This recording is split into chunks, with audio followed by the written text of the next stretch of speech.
Di sebuah kota tua yang dikepung oleh malam dan dosa, tinggallah seorang perempuan bernama Maryam.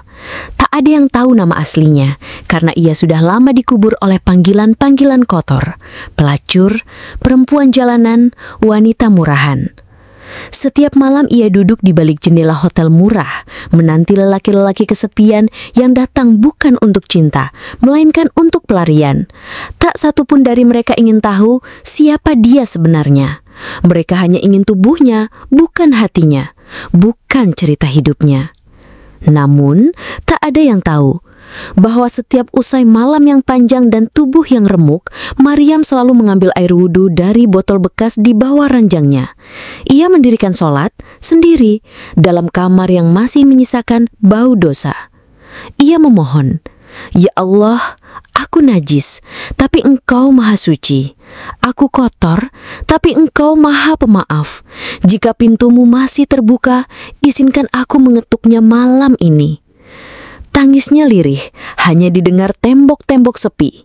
Setiap malam ia menangis, tapi esoknya ia tetap menjual tubuhnya.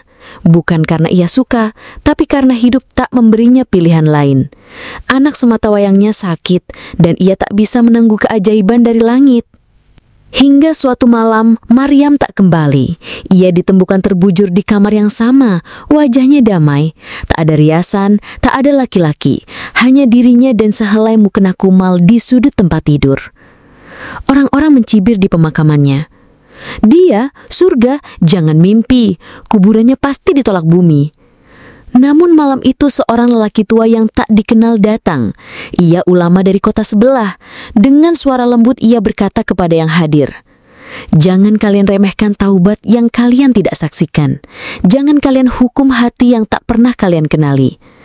Aku pernah melihat perempuan ini tengah menangis di masjid berdoa hingga pagi. Dan aku bersaksi, tak ada air mata yang lebih tulus dari miliknya." Ia melanjutkan, "Allah melihat apa yang kalian sembunyikan, dan Dia menyentuh hati yang bahkan dunia anggap hina. Siapa tahu, mungkin kelak di surga kita akan disambut olehnya, sementara kita yang sombong ini justru tertinggal." Jangan buru-buru menghakimi seseorang sebelum kau tahu luka dan pengorbanan yang mereka pikul dalam diam. Kalau kisah ini bermanfaat, silakan subscribe. Jika tidak, bisa kritik admin dengan komentar. Tonton dengan seksama, jangan cuma sepotong lalu komentar. Ingat, ini sebuah kisah dari seseorang yang mungkin akan kalian hakimi atau bisa jadi kalian kagumi. Namanya Rina, usia 34 tahun. Banyak orang memanggilnya dengan nama panggilan murahan di jalanan malam. Tapi tak banyak yang tahu, Rina adalah ibu dari 2 anak yang sedang sekolah dasar. Setiap malam, Rina keluar rumah dengan make up tebal dan baju yang tak pantas disebut pakaian layak. Tapi sebelum itu, Rina memastikan 2 anakku sudah tertidur dengan kenyang dan senyuman di wajah mereka. Rina tak pernah ingin hidup seperti ini. Mungkin kalian pernah dengar cerita seperti ini, atau bahkan tetangga atau saudara ada yang memiliki kisah yang sama. Dulu, Rina wanita biasa, lulusan SMA, bekerja sebagai kasir minimarket, menikah muda karena cinta. Tapi cinta tak pernah cukup jika dibarengi kekerasan dan pengkhianatan. Suamiku berselingkuh, lalu pergi membawa semua uang simpanan. Tinggallah Rina, 2 anak, dan rumah kontrakan sempit yang menunggak 3 bulan. Rina melamar kemana-mana, tapi tanpa ijazah kuliah, tanpa pengalaman, dan membawa 2 anak kecil, semua pintu seakan tertutup. Pernah Rina bekerja sebagai buruh cuci. Gaji tak sampai 100.000 sehari, belum cukup untuk beli beras seminggu. Dan disitulah Rina jatuh. Bukan karena lemah, tapi karena Rina tidak punya pilihan lain. Rina ingat malam pertama Rina menjual tubuhnya. Rina menangis sepanjang jalan pulang. Rina merasa najis. Rina takut Tuhan murka. Tapi Rina juga tahu, anak-anakku bisa sarapan esok pagi. Mereka bisa ke sekolah. Mereka bisa belajar. Sejak malam itu, hidupnya berubah. Rina bukan lagi Rina yang polos, tapi Rina tetap Rina yang mencintai anak-anaknya dengan segala jiwa. Setiap malam, Rina hidup dalam 2 dunia. Di jalanan remang, Rina pura-pura tersenyum, merayu lelaki yang memandangnya seperti barang. Tapi dalam hati, Rina hanya menghitung, apakah malam ini cukup untuk beli susu dan bayar listrik?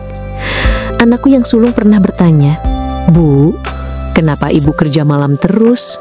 Teman-teman bilang ibu nggak kerja kantoran." Rina hanya tersenyum dan berkata, "Karena malam itu waktu terbaik untuk cari rezeki." Mereka tak tahu betapa Rina menahan rasa hina setiap kali dipeluk orang asing.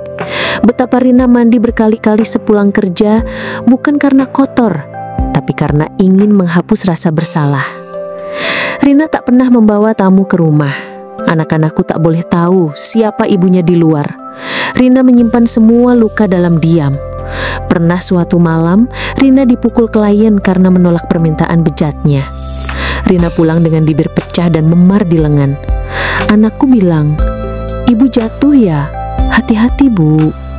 Rina hanya bisa mengangguk dan mengelus kepalanya. Sakitnya bukan di tubuh, tapi di hati. Rina tahu masyarakat memandang kami, para PSK, sebagai sampah. Tapi di antara sampah itu, banyak yang seperti Rina.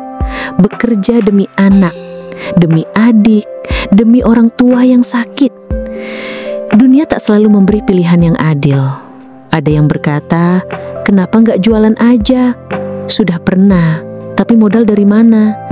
Pinjaman ditolak karena Rina tak punya agunan. Rina tak bangga dengan pekerjaanku, tapi Rina juga tak malu dengan pengorbananku. Karena dari dosa yang kupilih, 2 anakku bisa tetap sekolah, bisa tertawa, bisa hidup lebih baik dariku. Malam ini, seperti biasa, Rina bersiap. Memoles wajah, menyembunyikan luka batin dengan bedak murahan. Tapi sebelum Rina keluar rumah, Rina sempatkan melihat wajah anak-anakku yang tertidur lelap. Dan dalam hati, Rina berdoa, "Ya Tuhan, Rina tahu ini salah. Tapi tolong, jangan biarkan mereka tumbuh menjadi seperti ibunya. Ampuni Rina, tapi jangan hukum anak-anakku atas dosa yang kupilih demi mereka." Rina tahu suatu hari ini akan berhenti. Mungkin jika Rina bisa kumpulkan cukup uang untuk warung kecil, atau jika ada tangan yang bersedia menariknya keluar dari dunia gelap ini. Tapi sampai hari itu datang, Rina tetap berjalan di malam dengan tubuh yang lelah dan hati yang terus berharap bahwa semua ini tidak sia-sia.